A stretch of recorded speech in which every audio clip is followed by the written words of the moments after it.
च्या सुरुवातीला एक महत्त्वाची बातमी पाहूयात। कन्हेर धरणातून 500 क्युसेक विसर्ग झालेला आहे। वेण्णा नदी काठच्या नागरिकांना आता सतर्कतेचा इशारा देण्यात आलाय। सातारा जिल्ह्यात सुरू असलेल्या पावसामुळे कन्हेर धरणात पाण्याची आवक वाढली आहे। त्यामुळे धरणाची पाणी पातळी नियंत्रित ठेवण्यासाठी आज 19 जुलै रोजी सकाळी 8 वाजल्यापासून कन्हेर धरणाच्या विद्युतगृहातून 500 क्युसेक वेगाने वेण्णा नदीपात्रात पाणी सोडण्यात आलंय।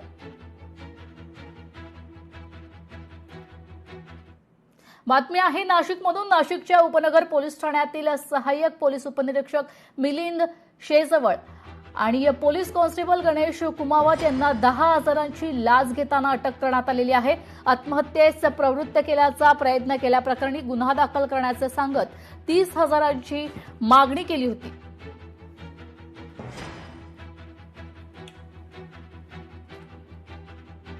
पाहूया पुढील महत्त्वाची बातमी। घराच्या जागेच्या वादातून सख्ख्या भावाची हत्या करण्यात आली। थोरल्या भावाकडून धाकट्यावर कुऱ्हाडीने वार करण्यात आलेला आहे।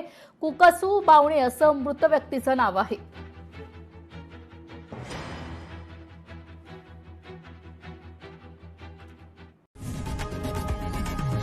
लोकशाही मराठी ऐका, पहा, जागरूक रहा।